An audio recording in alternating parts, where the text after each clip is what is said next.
Symbotic stock is up massively today, up 39% after they just reported their Q4 earnings. It was an excellent report. We're going to go over it, take a look at what the outlook is for the company and what my plan is, what I did today. So this stock has really had an insane year here. As you can see in 2023, it is up 328%. Absolutely wild. Definitely my best returning stock in my portfolio.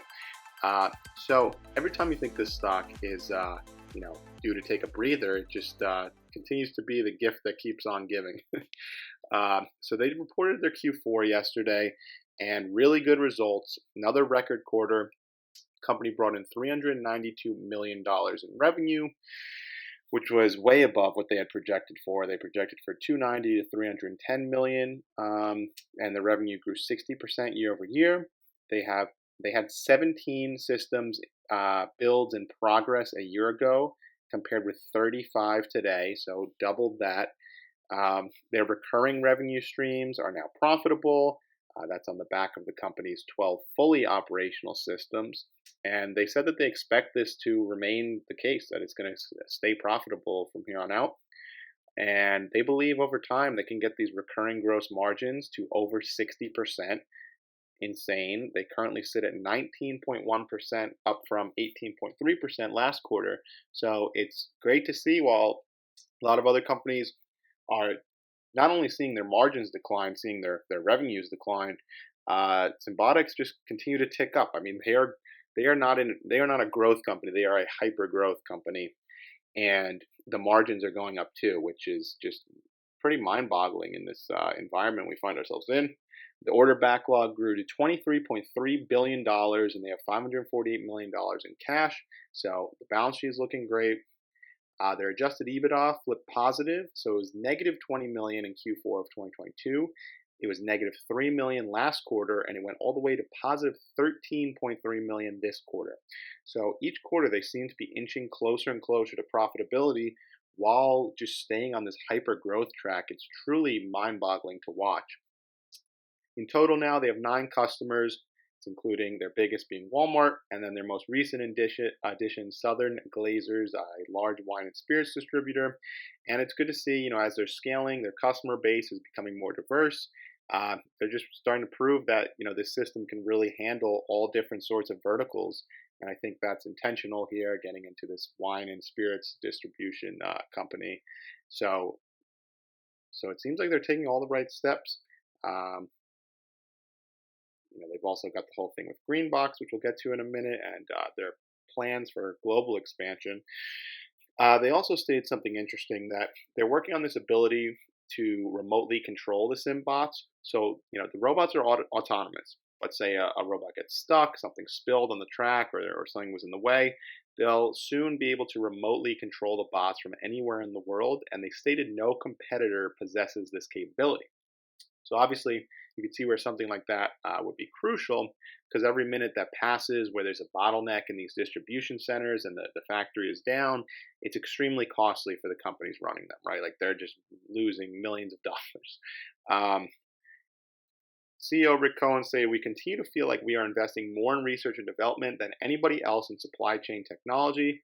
Not only that, but our R&D is extensively pointed at new product innovation, whereas our competition has to invest heavily in debt and just maintaining what they have."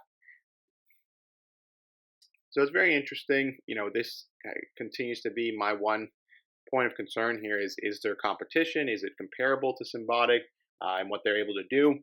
And, in my research, I'm yet to find anything that seems to come close. There's other warehouse automation companies out there, but Symbotic seems like the only one that's really a complete end-to-end solution and encompassing all of this autonomy and AI type stuff. So let me know in the comments below if you guys maybe work in this industry and you have any insight into, where are other companies at with all of this? Because the comments that management continues to make just makes me think that there is no competition.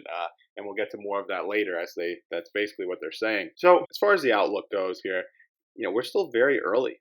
The company said they right now have the capacity to move around 400 million cases a year, and they're in the process of deploying the capacity to move another 1.6 billion cases annually. Yet in the US alone, the total addressable market here, 500 billion cases are moved, each year. So they have barely scratched the surface. not even to mention the Greenbox joint venture, which is going to help them penetrate the global market. They see a big opportunity in Europe. And they're also expecting Greenbox is going to contribute $500 million of high margin recurring revenue per year once the installations are complete. Other good signs, their speed of deployments for these systems is improving pretty greatly. When they first became a public company, they said that the systems took 2 to 2.5 years to ramp to full usage, and the ones they're rolling out right now, they're expecting can be done in under 22 months. And their long-term, really audacious goal is to get the deployment time from start to finish all the way down to 6 months. So just imagine, I mean, their growth here just shows no signs of slowing down.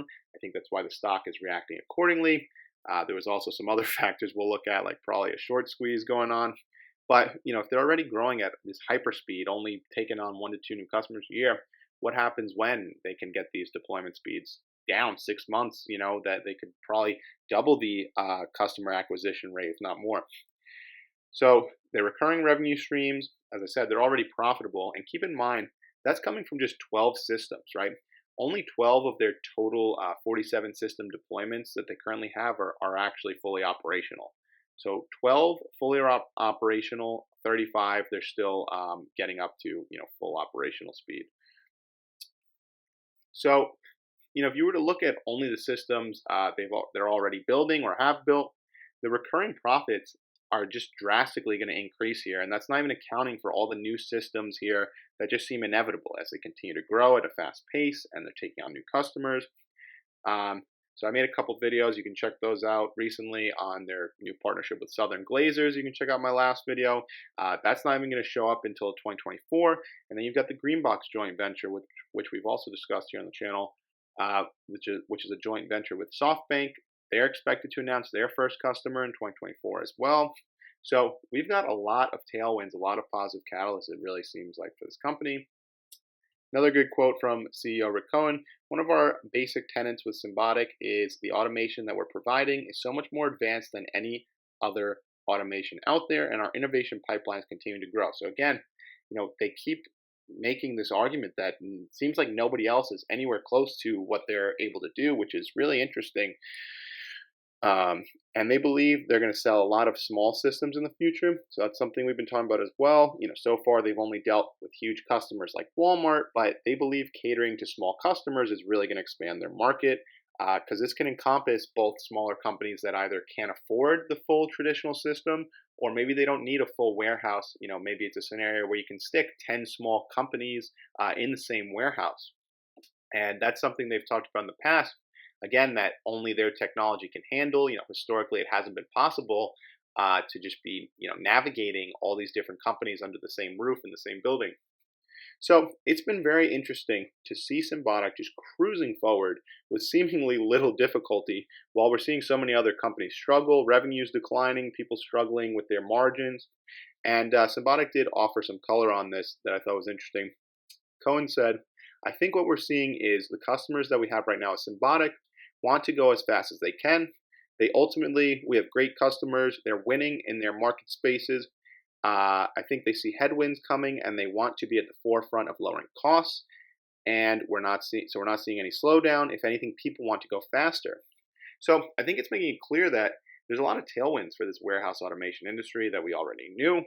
But more and more, you're seeing, especially in a challenging macro environment, every dollar counts when it comes to these big box retailers. So they're trying to do anything and everything they can to improve their bottom line.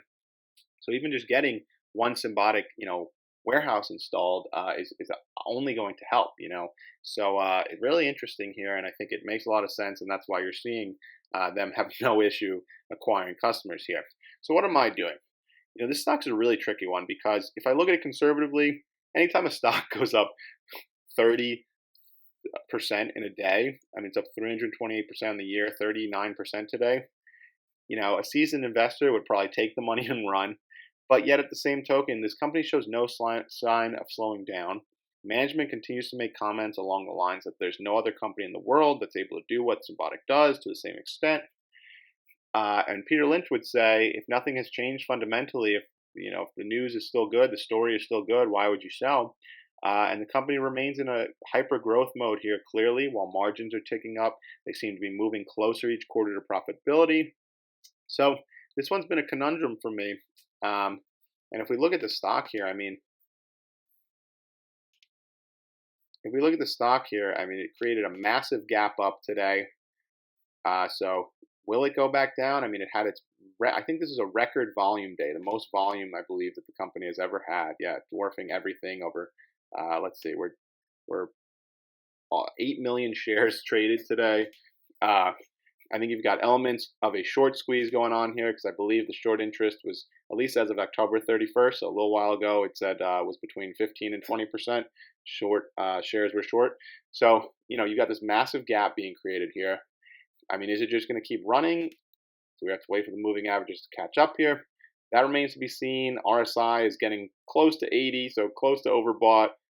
We'll just have to see. So what I elected to do was I sold 2 covered calls on my shares at a $50 strike, collected $400 of premium, because it just seems like every quarter with this stock, you get a massive run up after the earnings call, then the stock slowly drops back down. So that's kind of what I'm banking on, and I would definitely look to add more shares, maybe under $40. I mean, they're just firing on all cylinders, though. I might come to regret this. We'll see what happens. So let me know what you guys think in the comments below. I look forward to hearing your guys' take. And have a happy Thanksgiving. Enjoy the time with your families, and I'll be back next week. If you enjoyed the video, don't forget to like and subscribe. This is Vinny from the Investment Club. I'll see you next time.